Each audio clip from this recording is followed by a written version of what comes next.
أعوذ بالله من الشيطان الرجيم بسم الله الرحمن الرحيم والعصر إن الإنسان لفي خسر إلا الذين آمنوا وعملوا الصالحات وتواصوا بالحق وتواصوا بالصبر صدق الله العظيم কি বলেন খুব বড় সূরা কোরআনে কারীমের সর্বকনিষ্ঠ ছোট্ট একটি সূরা বিপুল সংখ্যক মুফাসসিরিনে কেরাম এই সূরাটিকে মক্কি সূরা হিসেবে তারা গণ্য করেছেন।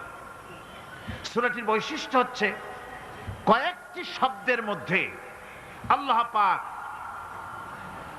এর অর্থ এবং ব্যাখ্যা এত বেশি, কয়েকটি শব্দের মধ্যে এই সূরাটি আল্লাহ নাজিল করেছেন, কিন্তু এর অর্থ আর ব্যাখ্যা এত বেশি যা দিয়ে একটা বিশাল গ্রন্থ রচনা হতে পারে। আমার তো মনে হয় যে সূরা ওয়াল আসর এটা যেন একটা ঝিনুকের মধ্যে আল্লাহ পাক আটলান্টিক মহাসাগর, প্রশান্ত মহাসাগর, সবগুলি মহাসাগর একটা ঝিনুকের মধ্যে আল্লাহ পুরি দিয়েছেন। মানুষের সাফল্য এবং কল্যাণ, তার ধ্বংস এবং সর্বনাশের পথ কোথায় তা এ কোরআন বলে দিয়েছে। সফলতা কিসে আসবে, ধ্বংস কিসে আসবে, এ কথা আল্লাহ কোরআনে বলে দিয়েছে। আমি আজকে এই সূরা বেছে নিলাম এই কারণে, আমরা চলছি ধ্বংসের দিকে। কোন দিকে যাচ্ছি বলেন না, কোন দিকে? আমার তো মনে হয় হেমিলেনের সেই বংশীবাদক যেন বাঁশি বাজিয়ে চলছে, আর গোটা জাতি তার পেছনে সমুদ্রে ডুবে মরার জন্য অগ্রসর হচ্ছে। বন্ধুগণ, আমি বলতে চাচ্ছি যে আজ আমরা সফলতা এবং ব্যর্থতা কিসে, লাভ আর ক্ষতি কিসে এটা বুঝতে পারছি না বলেই গোটা জাতির এই দুর্দিনে সূরা ওয়াল আসর এইটাই আমাদের আলোচনা করা উচিত বলে আমি মনে করি।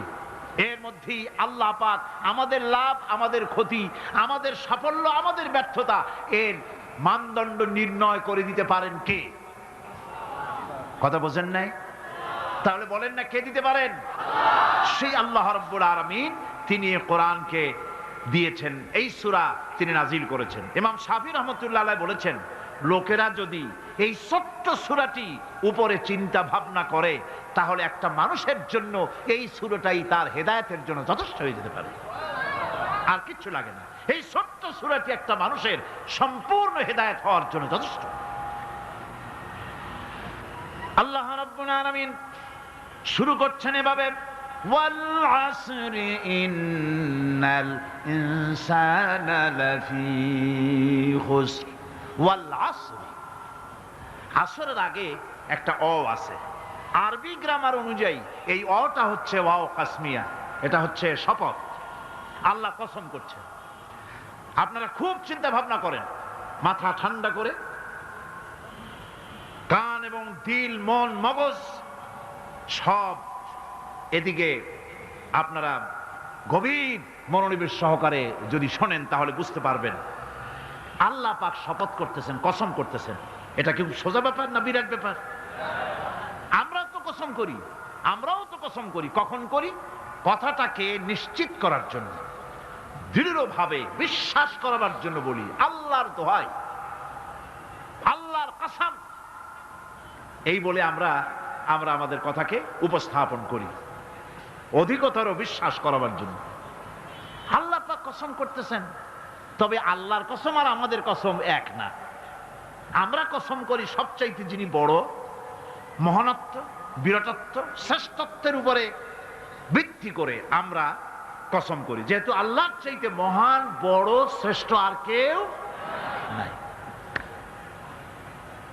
এই জন্যে আল্লাহর চাইতে বড় কেউ নাই বলে আমাদের জীবনের শ্রেষ্ঠ স্লোগান, মুসলমানের জীবনে শ্রেষ্ঠ স্লোগান নারে তাকবীর। আসতে কইলেন কেন?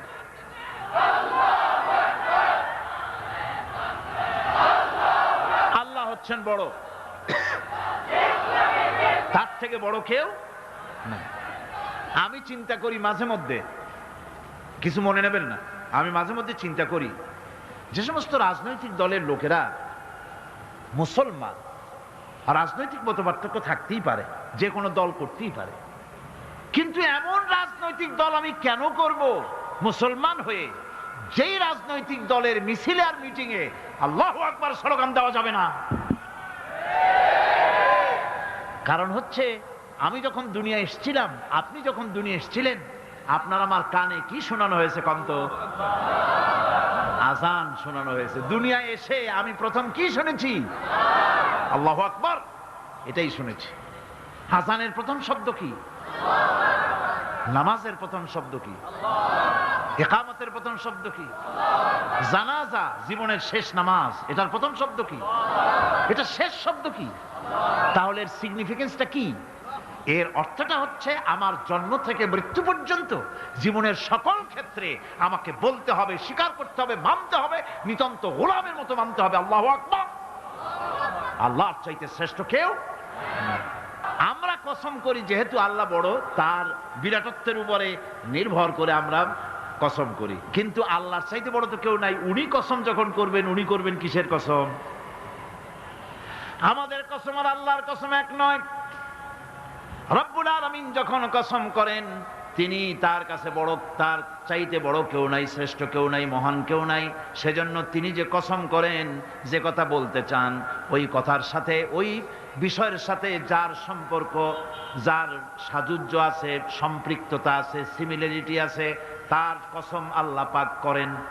যেহেতু এখানে আল্লাহ রাব্বুল আলামিন মানুষের সফলতা, ব্যর্থতা, মানুষের লাভ আর ক্ষতির কথা বলবেন, সেজন্য আল্লাহ পাক মানুষের জীবনের সাথে, মানুষের সম্পর্ক রয়েছে তার জীবনের, মানুষের সাথে সম্পর্ক রয়েছে সময়ের, মানুষের সঙ্গে সম্পর্ক রয়েছে ইতিহাসের।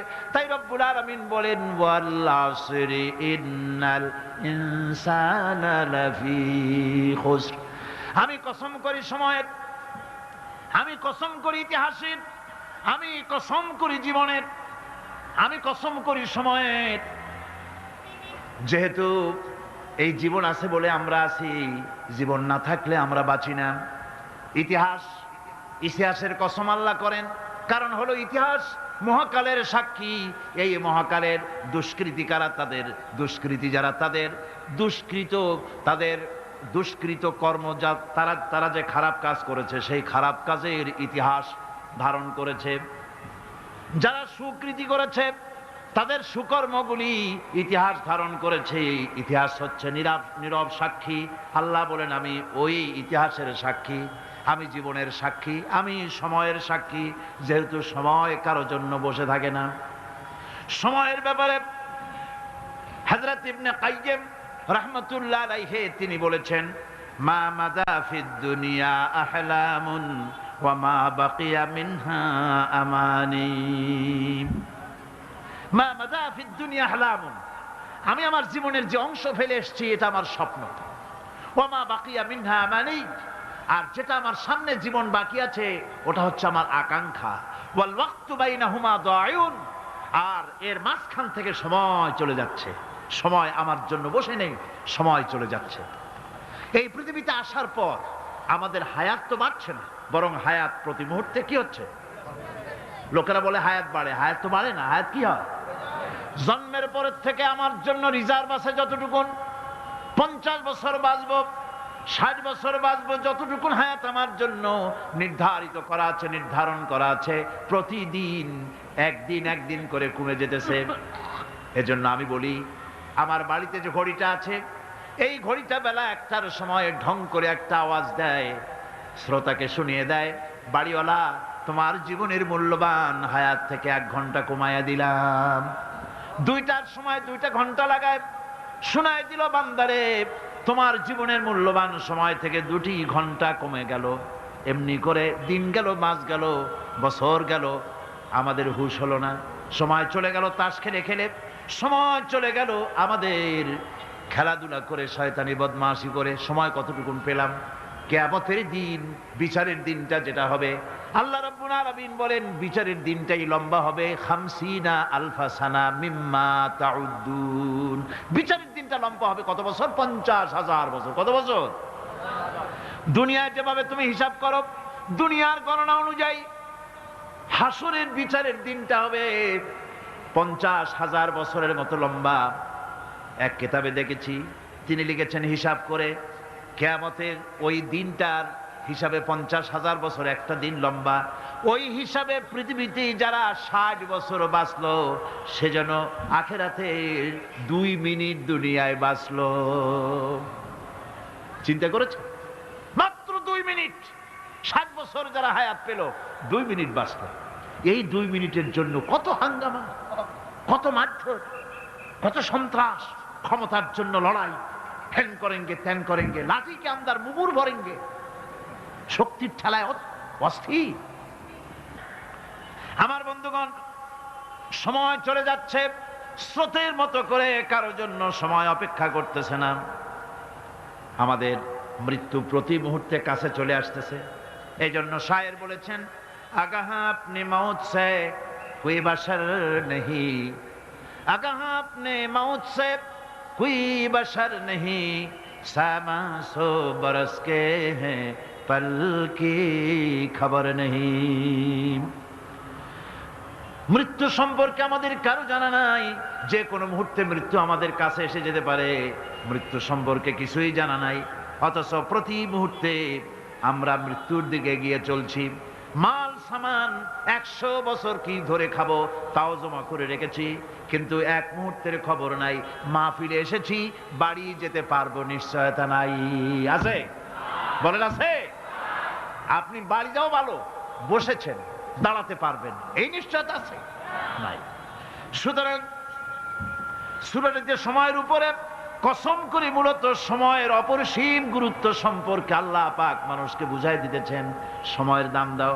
আমাদের সময় চলে যায় গান শুনতে শুনতে, আশ্চর্য মলম বিক্রি করা দেখতে দেখতে, তাস পাশা খেলতে খেলতে সময় চলে যায়, কেউ খেয়াল করে না।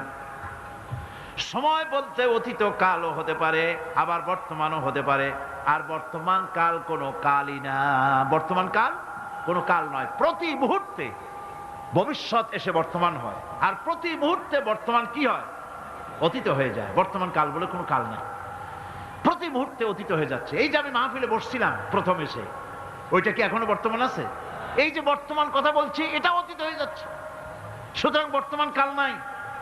আল্লাহ পাক অল আসরের সময়ের কসম করে বলছেন।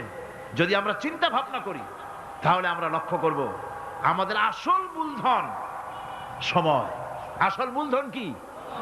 জীবনের আসল মূলধন কি? সময়। ইমাম রাজি রহমতুল্লাহ আলাইহি এই পর্যায়ে এক বুজুর্গের ব্যক্তির কথা তিনি আলোচনা করেছেন। তিনি বলেছেন যে একটা লোক, তিনি সূরা আল আসর এর ব্যাখ্যা তিনি বুঝতেছিলেন না। ব্যাখ্যাটা কি? এই মাথার মধ্যে ঘুরপাক খাচ্ছিল এর ব্যাখ্যা কি? একবার তিনি বাজারে ঢুকলেন, তারপরে তিনি শুনতে পেলেন বাজারের এক প্রান্ত থেকে একজন চিল্লায় বলতেছে, সেই ব্যক্তির উপরে রহম করো যার পুঁজি গলে যায়, সেই ব্যক্তির উপরে রহম করো যার পুঁজি গলে যায়। উনি চিন্তা করলেন পুঁজি এবার গলে কেমনে? উনি দৌড়ে গেলেন, যায় দেখেন যে যে ব্যাটা চিল্লাচ্ছে সে হচ্ছে বরফ বিক্রেতা। কি বিক্রেতা? বরফ, বরফ, আইস। এখন এই বরফ বিক্রেতা সে চিল্লায় বলতেছে, সেই ব্যক্তির পরে রহম করো যার পুঁজি কি গলে যায়। সূর্যের তাপ বাড়তেছে আর বরফ গলে যাচ্ছে।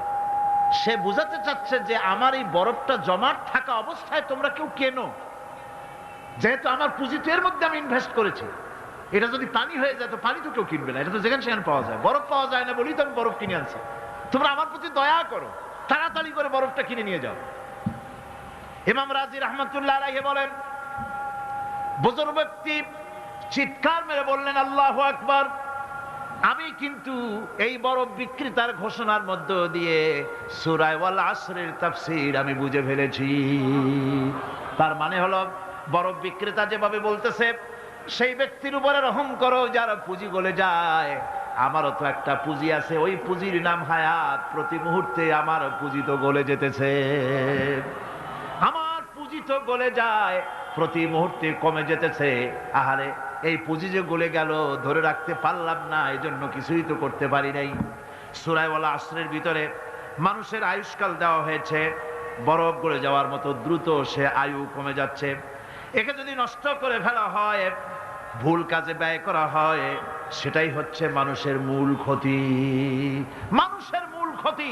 ব্যবসায় ক্ষতিগ্রস্ত হয়েছে, এটা মূল ক্ষতি নয়। স্বাস্থ্য হারাইছে, মূল ক্ষতি নয়। রাজনীতিতে ব্যর্থ হয়েছে, মূল ক্ষতি নয়। জীবনে মন্ত্রিত্ব হারাইছে, মূল ক্ষতি নয়। মূল ক্ষতি প্রতি মুহূর্তে সময় নষ্ট হচ্ছে, এটাই মূল ক্ষতি। ভাইরা, কিয়ামতের দিন জান্নাতীদের কোনো দুঃখ থাকবে না, সকলের দুঃখ থাকবে। জান্নাতীদের কোনো দুঃখ থাকবে নাকি? থাকবে, থাকবে। জান্নাতীদের মনের মধ্যে একটা দুঃখই থাকবে। ভালো করে শুনুন, জান্নাতীদের মনের মধ্যে একটা দুঃখই হবে। তারা মনে মনে চিন্তা করবেন, আফসোস করবেন, আহারে যদি দুনিয়ায় বসে অমুক সময় বাসে বসেছিলাম, আজে বাজে চিন্তা করেছি, বাড়ির ড্রয়িং রুমে একা একা বসে বসে আজে বাজে চিন্তা করেছি, অমুক অমুক সময় খেলাধুলায় কাটাইছি, এই সময়গুলিতে যদি সুবহানাল্লাহ, আলহামদুলিল্লাহ, লা ইলাহা ইল্লাল্লাহ, আল্লাহু আকবার, এই তাসবিহ যদি পড়তাম, জিকির আজগার করতাম, জান্নাতের ভিতরে আরো নিয়ামত লাভ করতে পারতাম। সময়টা তো কাজে লাগাইলাম না। মানুষের সবটা, মুমিনের সব কাজে সওয়াব। ওয়াকুলু লিন্নাসি হুসনা, মানুষের সঙ্গে ভালো ভালো কথা কও, মানুষের সঙ্গে হাসি মুখে কথা কও। একজনের সাথে হাসি মুখে কথা বললেন, আপনার একটা সদকা দেওয়ার মতো সমান সওয়াব আমলনামায় লেখা হয়ে গেল। ভালো ভালো কাম করো। বন্ধুগণ, সময় দ্রুত গতিতে চলে যাচ্ছে, মানুষের জীবন ক্ষতিগ্রস্ত হচ্ছে। ক্ষতি থেকে বাঁচতে পারবে চারটা গুণ যার মধ্যে আছে, বাকি সব ক্ষতিগ্রস্ত হয়ে যাবে। আমার ভাইয়েরা, এই কথাগুলি বলে আল্লাহ পাক যেন এরকম একটা দৃষ্টান্ত দিলেন। আপনি যদি পরীক্ষার হলে গিয়া দেখেন, ছাত্ররা পরীক্ষা দিতেছে, পরীক্ষার জন্য নির্ধারিত সময় কতটুকুন? 3 ঘন্টা। 3 ঘন্টা, 3 ঘন্টা। আপনি গিয়ে দেখলেন কোন একজন পরীক্ষার্থী পরীক্ষা দিতে গিয়ে আর একদিকে তাকায় আছে, আকাশের তারা গুনতেছে, অথবা সে গল্প করতেছে, অথবা পরীক্ষা বাদ দিয়ে আজে বাজে কিছু লিখতেছে।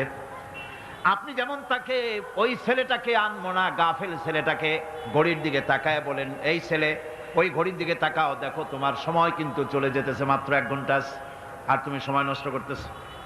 আল্লাহ যেন স্নেহ পরবশে তামাম পৃথিবীর গোলামদেরকে, বান্দাদেরকে আঙ্গুল নির্দেশনা দিয়ে বলছেন, বান্দারা প্রতি মুহূর্তে তোর জীবনের মূল্যবান সময় চলে যেতেছে, প্রতি মুহূর্তে সময় যাচ্ছে। আল ইনসান, ইনসান বলতে শুধু মুসলমান না, ইনসান বলতে কি মুসলমান শুধু না, আল ইনসান মানব মণ্ডলী, বিশ্বের সমস্ত মানুষকে আল্লাহ বলছেন, হিন্দু, খ্রিস্টান, বৌদ্ধ, নাসারা, ইহুদি, মজুসি, মুসলমান, বিশ্বের সব মানুষকে আল্লাহ বলছেন। যেহেতু আল্লাহ স্রষ্টা, মানুষের ব্যাপারে সার্বিক কল্যাণময় কথা কে বলতে পারেন? কে বলতে পারেন? সে আল্লাহ রাব্বুল আলামিন বলছেন, সময় চলে যাচ্ছে, ও পৃথিবীর মানুষেরা। এই মানুষ বলতে আল্লাহ রাব্বুল আলামিন কোন ব্যক্তি, কোন গোষ্ঠী, কোন জাতিকে বলেন নাই, বলেছেন সমগ্র মানবতাকে। এর অর্থ হচ্ছে সূরাটিতে উল্লেখ্য 4টি গুণ যদি আমল করতে পারে লোকেরা, যেই ব্যক্তি করবে, যেই সমাজ করবে, যেই রাষ্ট্র করবে, যেই গোষ্ঠী করবে, যেই জাতি করবে, তারাই ক্ষতি থেকে বেঁচে যাবে। আর যারা করবে না, তারা ক্ষতিগ্রস্ত হবে। কি হবে বলুন? এখন আল্লাহ পাকের কথা শুনুন। আল্লাহ পাক বলছেন, ওয়াল আসরি ইন্নাল ইনসানা লাফি খুসর। খুসর, খুসরিন,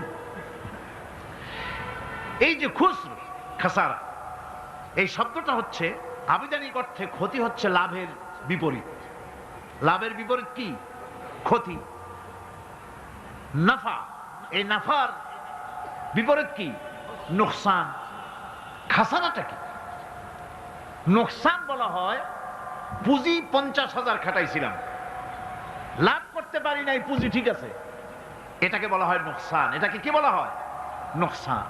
কিন্তু আমি পুঁজি খাটিয়েছিলাম 50,000 টাকা, লাভ তো হয়ই নাই, পুঁজিও চলে গেছে, আমও গেছে, সালাও গেছে, আমও নাই, সালাও নাই। এইটারে আরবিতে কি বলা হয়? খাসার, দেউলিয়া। দেউলিয়া হয়ে গেছে। দেউলিয়াটা বোঝেন ভালো আপনারা, দেউলিয়া হয়ে গেছে। কোরআন লাভ বা সাফল্যের ধারণা যেমন নিছক পার্থিব নয়, সমৃদ্ধির কথা শুধু পার্থিব নয়, জন্ম থেকে শুরু করে মৃত্যু পর্যন্ত। কোরআনের লাভের কথা যখন বলা হয় তখন জন্ম থেকে মৃত্যু পর্যন্ত, আখিরাত পর্যন্ত, কিয়ামত পর্যন্ত। ক্ষতিটাও জন্ম থেকে শুরু করে মৃত্যু পর্যন্ত, কিয়ামত পর্যন্ত ক্ষতিটাও। এই ক্ষতি থেকে বাঁচাবার জন্য কোরআনে কারিমে বিভিন্ন জায়গায় এই খাসারা শব্দ ব্যবহার করা হয়েছে। আল্লাহ রাব্বুল আলামিন বলছেন, ওয়ামান খাফফাত মাওয়াজিনুহু ফাউলাইকাল্লাযীনা খাসিরু আনফুসাহুম বিমা কানু বিআয়াতিনা ইয়াযলিমুন। যাদের পাল্লা ভারী হবে কিয়ামতে তারাই হবে সফলকাম, আর যাদের পাল্লা হালকা হবে, নেকির পাল্লা যাদের হালকা হবে তারা হবে ক্ষতিগ্রস্ত, তারা নিজেরাই ক্ষতি সাধনকারী হবে কিয়ামতের দিন। কাজে মানুষের জীবনের সমুদয় কার্যাবলীর ভালো অংশ যদি খারাপ অংশের উপরে বিজয়ী হয়, তারপরে খারাপ অংশ পাওনাদারদের দিয়ে টিয়া, এরপরে যদি নেকি কিছু বাকি থাকে তাহলে বোঝা গেল লোকটা কিয়ামতে নাজাত পাবে। আর যদি ভালো কাজের উপরে খারাপ কাজ বিজয়ী হয়ে যায় আর সমস্ত পাওনাদারদেরকে পাওনা মিটাইয়া তারপরেও পাপ বাকি থেকে যায়, এক চাইতে খাসারা পৃথিবীতে, আকাশে জমিনে কিছু আর হবে না। এর থেকে বাঁচার জন্য আল্লাহ পাক, এই খাসারা থেকে বাঁচার জন্যই মানুষকে এই কথা বলছেন। এই কথাটি কোরআনে কারিমের অন্য একটি আয়াতে আরো সুন্দর করে বলা হয়েছে, যারা নাকি এই দুনিয়ার বুকে যারা নিজেদের পুঁজি খাটাইছে, জীবনের পুঁজি সুদ কামাইতে খাটালো, জীবনের পুঁজি খাটালো হারাম কামাইয়ের ভিতরে, অন্যায় কাজের ভিতরে, যারা জীবনের পুঁজিকে আল্লাহর দ্বীনের কাজে লাগাতে পারে নাই, তাদের সম্পর্কে বলা হচ্ছে হাসিরাদ দুনিয়া ওয়াল আখিরাতা যালিকা হুয়াল খুসরানুল মুবিন। হাসিরাদ দুনিয়া ওয়াল আখিরাত, দুনিয়াও ক্ষতিগ্রস্ত, আখিরাতেও ক্ষতিগ্রস্ত। এটা হচ্ছে তার জন্য সুস্পষ্ট ক্ষতি, এর থেকে বড় ক্ষতি আর কিছুই হতে পারে না। আল্লাহ পাক কোরআনে কারীম অন্যত্র বলেছেন, وَنُنَزِّلُ مِنَ الْقُرْآنِ مَا هُوَ شِفَاءٌ وَرَحْمَةٌ لِّلْمُؤْمِنِينَ وَلَا يَزِيدُ الظَّالِمِينَ إِلَّا خَسَارًا। আমি এই কোরআন অবতরণের পরিক্রমায় এমন সব বিষয় অবতীর্ণ করেছি যা মুমিনদের জন্য নিরাময় এবং তাদের জন্য রহমত, আর জালিমদের জন্য ক্ষতি ছাড়া আর কিছুই বৃদ্ধি পায় না। জালিমদের জন্য ক্ষতি বৃদ্ধি পায়, আর যারা মুমিন তাদের জন্য এর মধ্যে নিরাময় আছে, এর মধ্যে রহমত আছে। অর্থাৎ যারা এই কোরআনকে যারা নিজেদের আইনের কিতাব হিসেবে গ্রহণ করেছে, কোরআনকে তাবিজের কিতাব হিসাবে নয়, ধর্মীয় কিতাব হিসাবে নয়, কোরআন সংবিধান। কোরআন কি? কোরআনকে যারা সংবিধান হিসাবে মেনে নিয়েছে, কোরআনকে যারা সংবিধান হিসাবে গ্রহণ করলো, ব্যক্তি, পরিবার, সমাজ, রাষ্ট্রে, তাদের যাবতীয় মানসিক, বুদ্ধিবৃত্তিক, নৈতিক, তামাদ্দুনিক রোগের নিরাময় হবে, এর দ্বারা শান্তি হবে। কিন্তু যেসব জালিম এই কোরআনকে প্রত্যাখ্যান করেছি, কোরআনকে যারা মৌলবাদীদের কিতাব বলে, কোরআনের কথা বললে মৌলবাদ বলে গাইল দেয়, তারা তাদের কপালকে পোড়াইয়া ছাই বানাইয়া দিছে, তাদের কপাল ভস্মীভূত করে দিয়েছে। আমার দেশে, এই দেশটা কি মুসলমান বেশি না অন্য জাতি বেশি? কোন? জোরে কোন? মুসলমান সবচেয়ে। খুব লক্ষ্য করে শোনেন, এই দেশে সবচেয়ে মুসলমান বেশি, ইন্দোনেশিয়ার পরে। পৃথিবীর দ্বিতীয় বৃহত্তম মুসলিম দেশ হলো কোনটা? বাংলাদেশ। এই দেশে ইসলামরে যত গালি দেওয়া হয়েছে, কোরআনকে যত গালি দেওয়া হয়েছে, আলেমদেরকে যত গালি দেওয়া হয়েছে, রাসূলুল্লাহকে যত গালি দেওয়া হয়েছে, ইসলামী আদর্শকে যত গালি দেওয়া হয়েছে, পৃথিবীতে কোন দেশে এইভাবে ইসলামকে গালি দেওয়া কোথাও হয় নাই।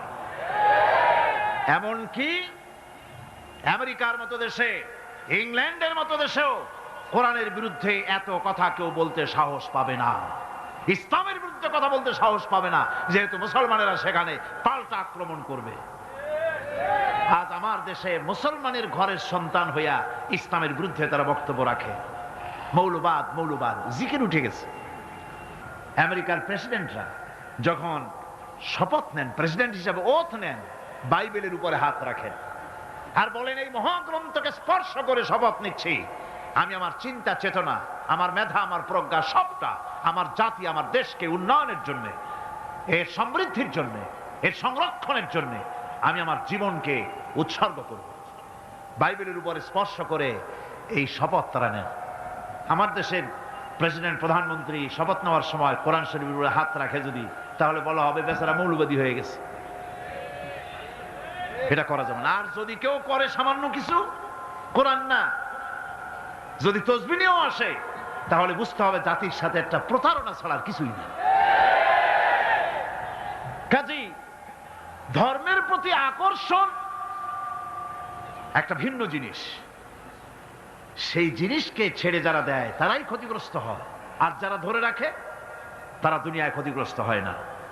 আল্লাহ পাক এখানে রাসূল করিম সাল্লাল্লাহু আলাইহি ওয়াসাল্লাম একটি হাদিস প্রণিধানযোগ্য কোরআনের ব্যাপারে। হুজুর বলেছেন, আল কোরআন হুজ্জাতুন লাকা ওয়া আলাইকা। এই কোরআন হয় তোমার পক্ষের সাক্ষী, না হয় এই কোরআন তোমার বিপক্ষের সাক্ষী।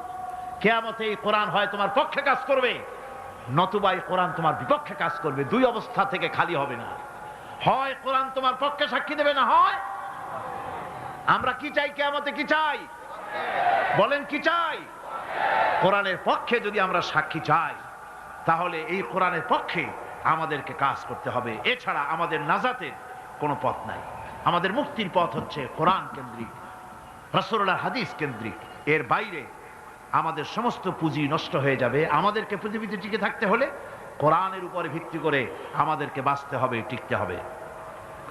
কোরআনে কারিমে আল্লাহ রাব্বুল আলামিন অন্যত্র বলেছেন, কুল ইন্নাল খাসিরিনাল্লাযীনা খাসিরু আনফুসাহুম ওয়া আহলিহিম ইয়াওমাল কিয়ামাহ আলা যালিকা হুয়াল খুসরানুল মুবিন। বলো, প্রকৃত দেউলিয়া তারাই যারা কিয়ামতের দিন নিজেকে, নিজের পরিবার পরিবর্গকে এই ক্ষতির দিকে যারা ঠেলে দেবে। ভালো করে শুনে নাও, এটি হচ্ছে সুস্পষ্ট ক্ষতি, সুস্পষ্ট দেউলিয়াপনা।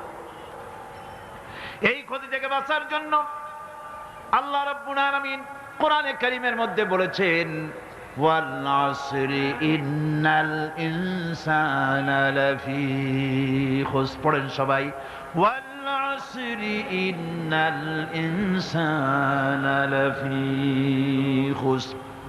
মানুষের, সমগ্র মানুষের জীবন ক্ষতিগ্রস্ত, ব্যর্থ। কে বলতেছেন? গা শিউরে ওঠার কথা না? গা শিউরে ওঠে। আল্লাহ বলতেছেন ক্ষতিগ্রস্ত, ব্যর্থ। আপনি যতই মনে করেন আপনার মিল আছে, কল আছে, কারখানা আছে, মন্ত্রী, টাকা পয়সা আছে, প্রেসিডেন্ট হয়েছেন, প্রধানমন্ত্রী হয়েছেন, আপনার জীবন সফল হয়েছে, আল্লাহ বলেন না, জীবন ব্যর্থ, জীবন বিফল, জীবন ক্ষতিগ্রস্ত। তাম পৃথিবীর সমস্ত মানুষ ক্ষতিগ্রস্ত, ব্যর্থ। 4টা কাজ করলে সফল হবে। কয়টা কাজ? জোরে বলেন, কয়টা কাজ? ইল্লাল্লাযীনা আমানু ওয়া আমিলুস সালিহাতি ওয়া তাওয়াসাউ বিল হাক্কি ওয়া তাওয়াসাউ বিস সাবর। 4টা কাজ করলে জীবন হবে সফল। এই ব্যর্থতা থেকে, এই ক্ষতি থেকে যদি বাঁচতে চাই কিনা? কারা কারা চাই? দেখাই তো হাত। কারা কারা চাই? ক্ষতির হাত থেকে বাঁচতে চাই কারা? আলহামদুলিল্লাহ, হাত নামান। ক্ষতির হাত থেকে যারা বাঁচতে চান, আল্লাহ রাব্বুল আলামিন তাদের জন্য ফর্মুলা পেশ করেছেন, ইল্লাল্লাযীনা আমানু ওয়া আমিলুস সালিহাতি ওয়া তাওয়াসাউ বিল হাক্কি ওয়া তাওয়াসাউ বিস সাবর। আল্লাহ পাক বলেন 4টি কাজ করলে জীবন সফল হয়ে যাবে। কয়টা কাজ? 4টা কাজ করলে জীবনটা সফল হয়ে যাবে।